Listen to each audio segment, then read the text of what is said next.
Olá pessoal, tudo bem? Vamos começar a nossa videoaula em que a gente vai falar hoje, nessa primeira parte, sobre a independência dos Estados Unidos. Vamos falar também da independência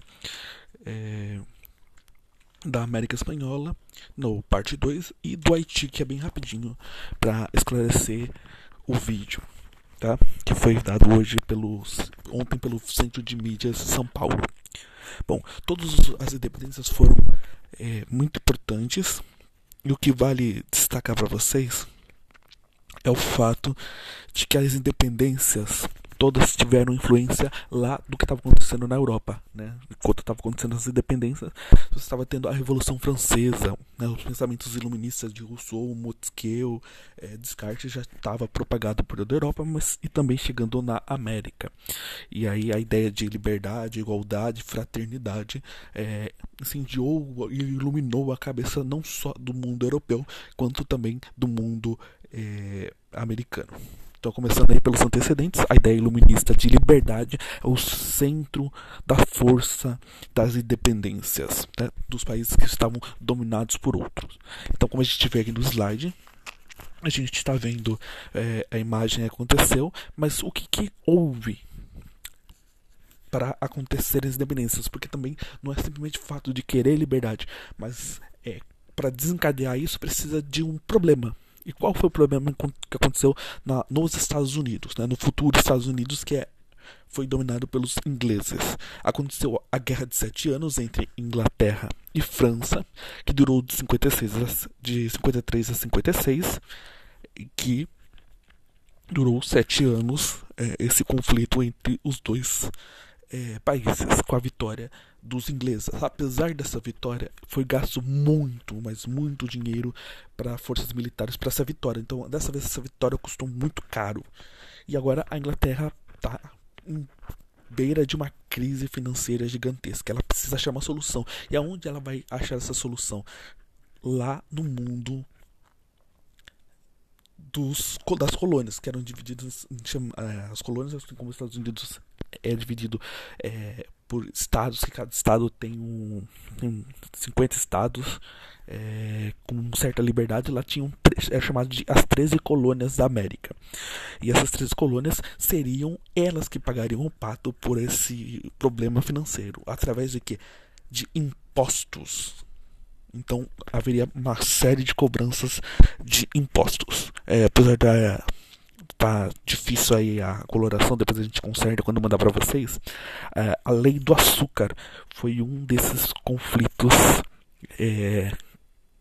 um desses impostos que será aumentado aí para ser cobrado. Então, a lei do açúcar de 1764, o objetivo da lei do açúcar era incentivar os colonos a consumir somente o açúcar diretamente dos ingleses. Isso aumentava também os impostos que os colonos deviam pagar. O melaço, o vinho, o café, a seda, roupas brancas, tudo que vinha pelos portos deveriam ser comprados exclusivamente dos ingleses. Então, se a francês está vendendo mais barato, não pode. A lei desse domínio fazia com que todo o açúcar que a colônia precisasse teria que ser comprado dos ingleses por um alto valor. Isso pesou bastante para essa independência.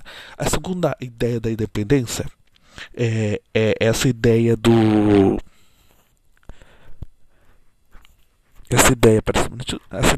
lei do selo. O que foi a lei do selo? A lei do selo de 1765 eram documentos que deveria ter o selo para circular nas colônias. Então esse selo tinha que ser colocado em documentos, em cartas, em todo o papel que deveria ser circulado pelas colônias, deveria ser comprado esse selo. Sem selo não poderia circular nenhuma espécie de papel. E isso também iria custar bem caro. E aí, uma coisa que mexeu, que é a lei do chá de 1773. Observem isso aí. Esse jogo é o Assassin's Creed. É um jogo muito famoso, acredito que vocês todos devem conhecer. E você já jogou esse jogo? Você sabe que esses jogos têm um contexto histórico? O que isso tem a ver com a lei do chá? Tudo. Esse jogo do Assassin's Creed tem tudo a ver com o que a gente vai falar sobre a lei do chá.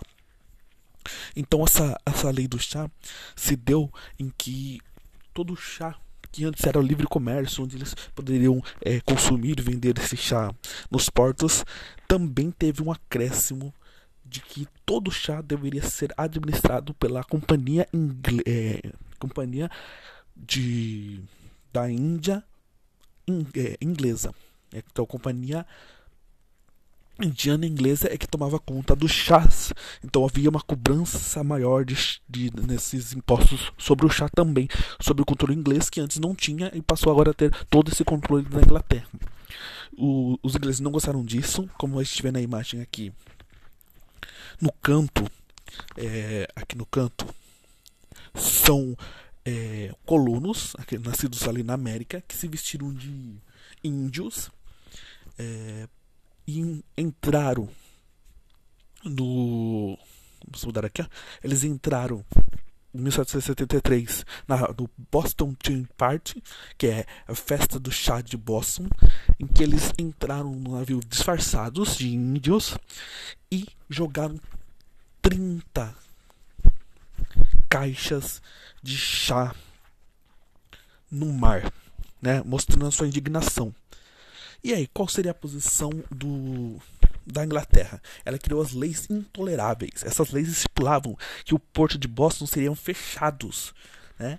Então, que representava um grande golpe na economia local, que todos os crimes cometidos em solo americano poderiam ser julgados na Inglaterra, o que agia em prejuízo dos réus americanos, aumentava a ocupação militar. A Inglaterra também exigia que os seus colonos, se fosse necessário, brigassem em suas próprias causas e sob suas próprias custas soldados ingleses. Então toda essa lei de repressão e de julgamento até direto na Inglaterra, para não ter uma influência, para que a punição fosse severa, para tentar conter essa manifestação. Mas isso não impediu de que começasse o processo revolucionário. O primeiro aconteceu no Congresso Continental da Filadélfia em 1774. Essa primeira reunião que eles estavam decidindo o que fazer, esses revolucionários resolveram que naquele momento, que foi recente ali a lei da criação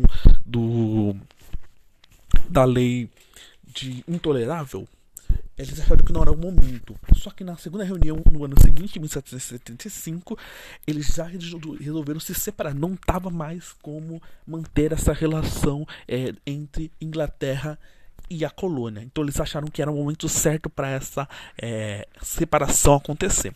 E tivemos líderes revolucionários que foram muito importantes para isso.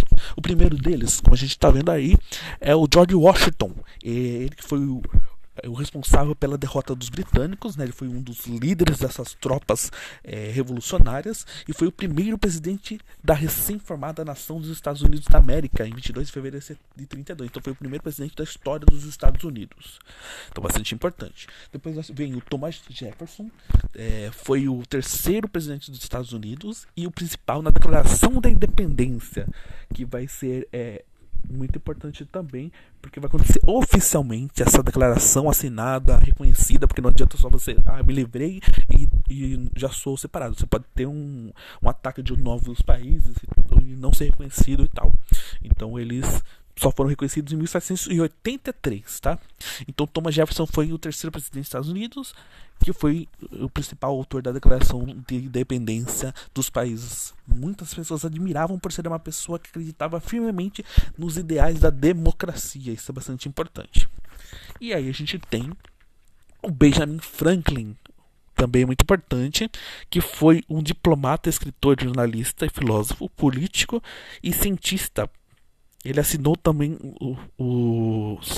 assinou 3 documentos principais na criação dos Estados Unidos: a Declaração de Independência, o Tratado de Paz e a Constituição. Ele fazia parte do grupo que foi ajudando a concretizar esse momento. E aí a gente teve a independência dos Estados Unidos, bem resumido, para a gente não se aprofundar tanto nesse momento, mas para a gente ter o ideal da importância desse momento, dessas independências, dessa liberdade, para a formação dos Estados Unidos da América, livre da Inglaterra, e o que desencadeou ela, que foi aí essas séries de restrições, essa série de leis da Inglaterra, que começou a incendiar tudo isso, fora as ideias também iluministas. Tudo bem? Então essa é a independência dos Estados Unidos.